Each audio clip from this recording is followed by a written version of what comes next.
Here's an interesting thing that you'll observe, gentlemen. Whenever people start complaining about the state of the country, they use the third person. They, the government, they haven't provided houses. They aren't providing education. They are responsible for the food shortage. What about us? What about, yes, they are responsible, so are we. And let me tell you, every now and then you go to parties, when that kind of moaning conversation starts at a party, the best way to stop it and to ensure that you aren't invited to a later party by those people is to say, you're absolutely right. The country is broken. The country is in serious need of effort. What have you done this past month to help? When we stop thinking in terms of they and them and the government and those guys over there, and you start thinking us. And I want to make a comment particularly, you may have noticed if your cameraman is using a good camera that I'm slightly older than you guys. We have failed your generation. There's no doubt about it. Because my memory goes back to 1994, and you've all seen those pictures of the queues of voters and of us having the privilege of a very gifted and very wise person assuming the presidency, Nelson Mandela. What have we done with that inheritance? Have we created homes?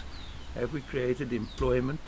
Have we created the structure where the 19, 20-year-olds of now can fulfill their dreams? And the answer is no, no, and no. We have failed your generation. And not the white South Africans have failed your generation, or the black, everybody. We are responsible. That's the past. So forget about the past. The question is, what are we going to do now in the year 2025 to start rectifying it? Now, I believe this, that if we can start getting involved in that mindset, and that, Kolani, you asked me what made me sudden, and it is probably quite sudden. It's the last 10 or 12 years that I've been involved in this sort of community work. I'm not going to tell you my age because you might then immediately shut down this particular broadcast and want to get me to a retirement home. But those considerations and that heartache that this country that has got so much potential hasn't lived up to its potential, that is a large part of what drives me. So I think we can actually say that on taking the steps. Yes. What do you think, Olani, when it comes to taking the steps? When it comes to taking the steps, I wanted to chime in while you were speaking. You know, I don't know if you are aware, 14th of January is coming up, and metric results are coming out, right? What I really love is that Mr. Andre, said it for us, he doesn't only speak, he does something. I have watched how, in a way, you have taken, most notably, metric students, and you've started working with them. And I believe that, I won't say you're a pioneer of all that, but the way you are doing it, I think is the best way to start doing it. People who have recently done their metrics, or people who are in the process of doing their metrics, should immediately be recruited into, how can I say it, maybe participating in the community internships and all that. And Mr. Andre has done that because some people have been, close to you. They've managed to that people like Indiana and all that. I believe that's where we can start, because starting from Tuesday, there's some people, a large number of our peers who are going to be added to the unemployment rate. Mm-hmm. Most of them are not even, the space in varsity is not even a lot. Most of them are not even going to make it to the career that they want to pursue. But I believe that if we start now with those who have recently finished matric or those who are starting matric this year, the 18-year-olds, the 19-year-olds, as you said, and start bringing them together. Even if you say that your age is, retirement level, I believe that Confidential information. confidential information. I believe that when we, our generation, who you believe that you have failed, but you are so desperately trying to redeem, work with your generation and say, okay, yes, this has happened and this has happened, but let's try and put our minds together. I may be young, you may be old. Let's figure it out. And for me, I can really say you have started in that direction. So I've been privileged. You gentlemen know Willoughby, class of 22, Silicon. He's flying. He's Hi. finished his first year studying towards his IT qualification. The class of 2023, you mentioned Indiana Missy.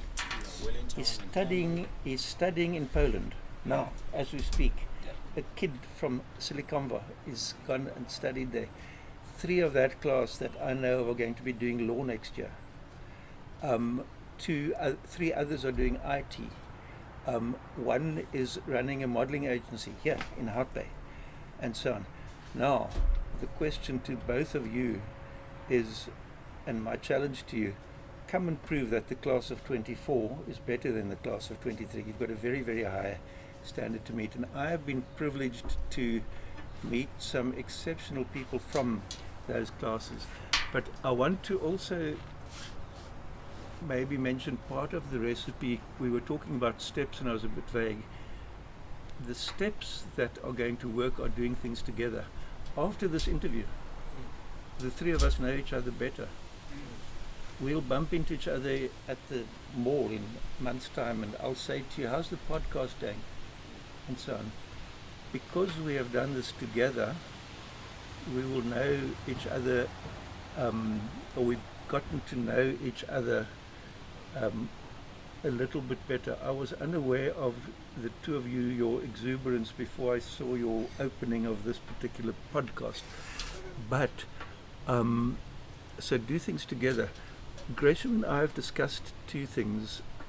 The one is this, Imizamietu, it's an established township, it's been there a long time. There should be more gardens there. There really should be. I know that keeping a garden involves work, so you get water-wise plants, such as some of these plants you see around you. They require very little fertilizer. They are plants of the desert. They require water once a week. So what about a joint gardening project where you get people from the valley and people from Hamburg and people from Imizamietu, and you select a row of homes there, speak to the owners and say, would it be in order if we establish a garden in your yard, no matter how small it is? Some of them are going to say, but how much work is it going to involve? If you're using a plant like that agave plant over there, very little, watering once a week. Litter. I can't help being distressed every Friday if I drive through Imizamietu, and I drive through there so often that I understand the taxi drivers they're wondering what I'm doing up there so frequently. After the municipal garbage collection trucks have passed through Imizamietu, there's litter all over the place. There's got to be something that can be done about that together. So get people from all 3 of the communities involved in planning a litter recycling. If you walk down Valley Road where we are now, a lot of the trees you'll see they have poison ivy growing up them. I don't know if you know poison ivy, it's a very nasty plant. It eventually strangles that tree to death. So what about getting the communities to go to, and they're public property, but out of courtesy or decency you'll ask the person at that home, is it in order if we remove the poison ivy? And you get people, you'd have to wear gloves, otherwise you'll have a lot of rashes breaking out in your hands. Have a poison ivy collection day, everybody together. At the end of such a joint project, those people from those 3 communities will have gotten to know each other, and will share the pride of having worked together in a worthwhile project. Those are the kind of steps that should be taken. And in the last 2 minutes, I've just mentioned 3 of them. Gresham, you and I have discussed 2 of them. There must be dozens and dozens and dozens of others.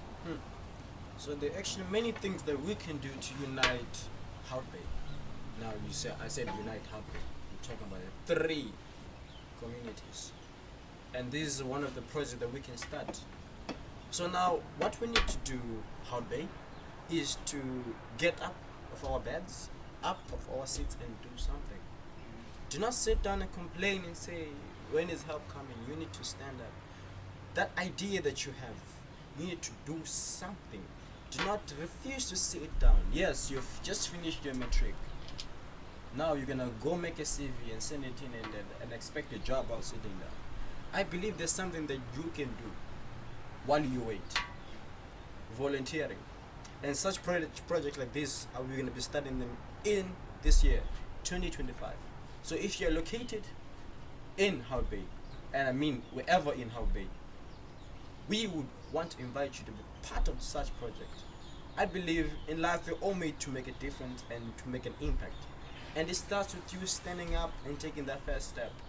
Now I, for one, do not specify people whether on race, nor the language, the skin of their color, or whatsoever the phrases may be.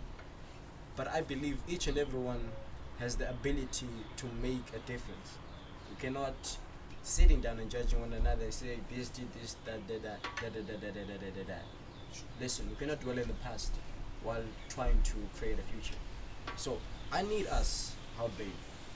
You are watching this, I'm gonna make sure I post this on Facebook. There's so many community groups that are there. Hout Bay Connect, Hout Bay Community, all that. Where you're watching this, I want to invite you in your area. Right now, I'm gonna send in a link or the number that you can contact in order to be part of this project that I just mentioned. Because I believe that is where change starts. It starts with you. So without no further ado, will I be rushing if I'm saying let us close this podcast or this episode? I do not know.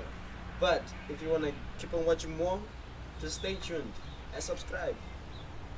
Part 2 is coming. Cheers.